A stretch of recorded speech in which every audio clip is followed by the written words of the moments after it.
I just think it's funny that the top G is a fanboy. And he runs with this whole thing like, what color is your Bugatti? Jake Paul fired back at Andrew Tate's Callout with a predictably over-the-top monologue. True to form, Jake delivered an ego-fueled rant, boasting loudly and exuding overconfidence.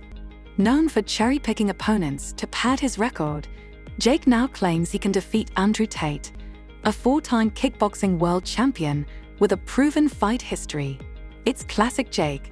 All talk, little substance, and completely out of touch with the reality of facing a legitimate fighter. Endless videos supporting me, laughing about me, saying how funny I was. I'll fight him for free. Jake Paul's track record of overhyped fights often ends in mediocrity or outright embarrassment. Let's not forget the cringe-worthy, scripted face-off with Mike Tyson that still somehow made headlines. Known more for dodging real challenges than landing punches, Jake is now stepping up to Andrew Tate, not with skill, but with his signature loudmouth bravado. It's a battle of trash talk versus talent, and Jake, true to form, seems destined to be in way over his head.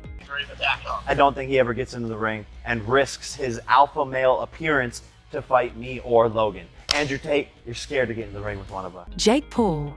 Just the name is enough to unsettle anyone who values integrity in sports, or, frankly, sanity itself. This self-proclaimed problem child has somehow persuaded a chunk of the internet that his glorified, TikTok-level boxing antics qualify him as a legitimate athlete.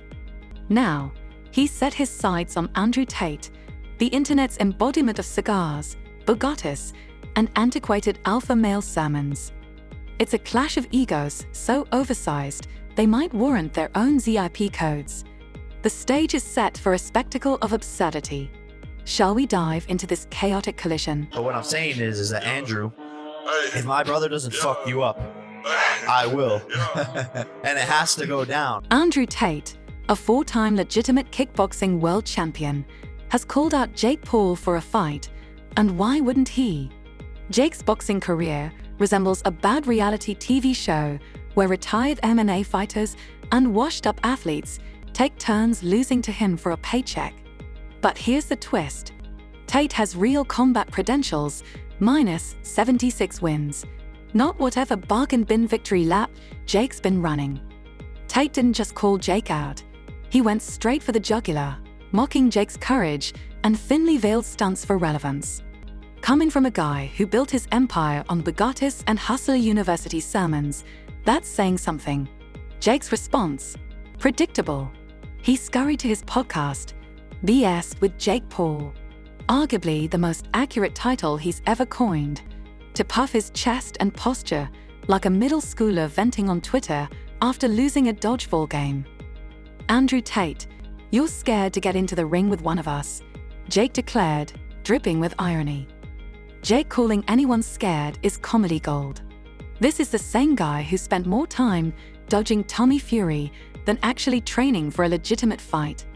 He's the human embodiment of the pot calling the kettle black, if the pot was also trying to sell you overpriced merch while yelling into a microphone.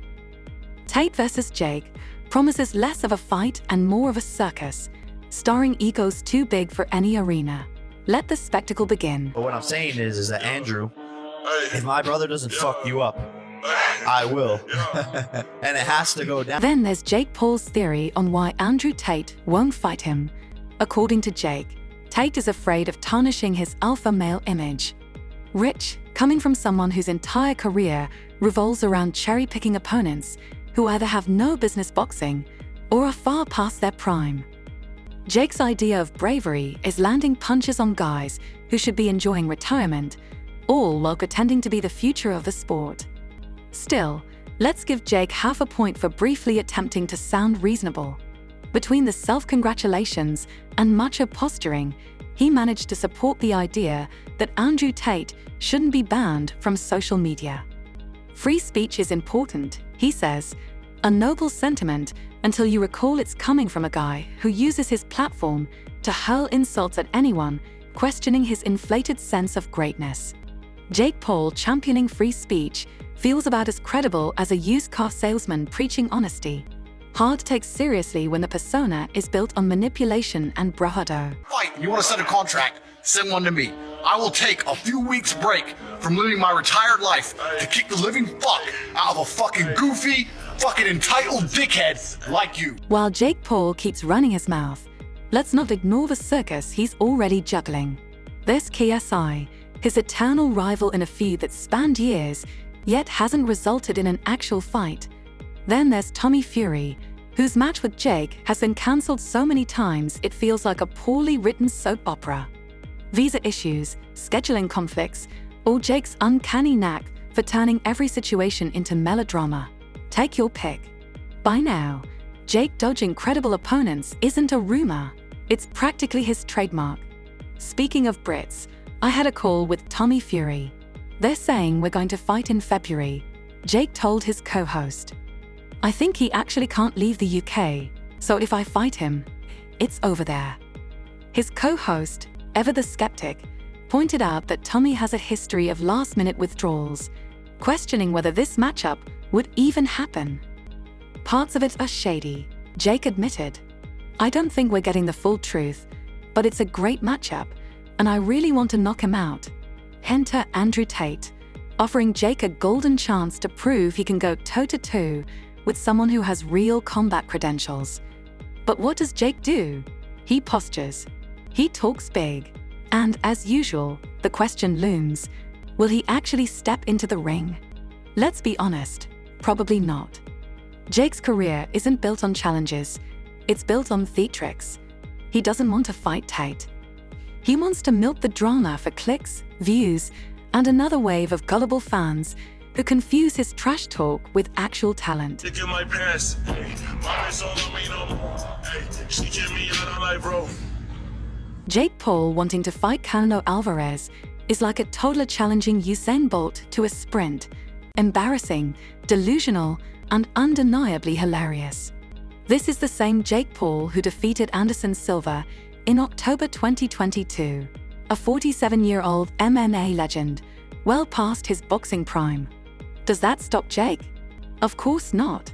In his mind, this single victory has magically elevated him to a level worthy of stepping into the ring with one of the greatest pound-for-pound boxers in history. Jake doesn't just aim to prove himself.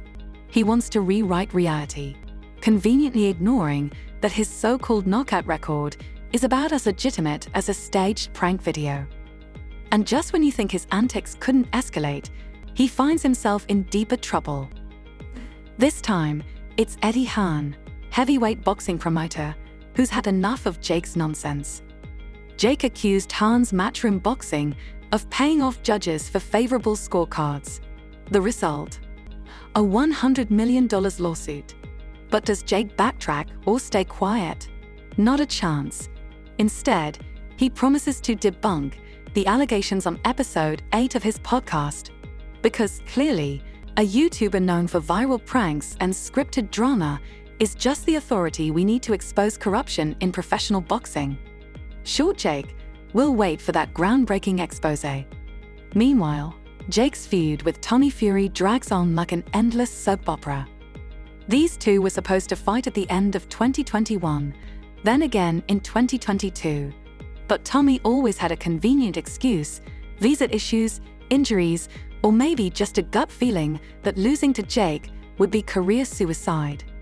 Naturally, Jake has used every delay to trash Tommy on social media, calling him a coward and declaring his readiness to fight in the UK in 2023.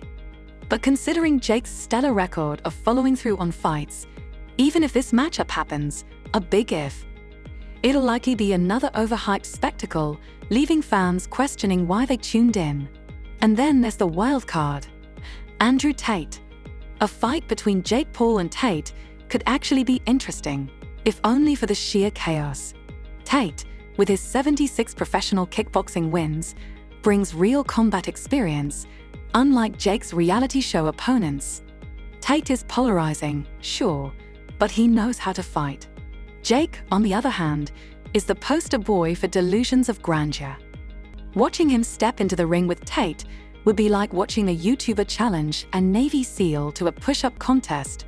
Painful, but impossible to look away from.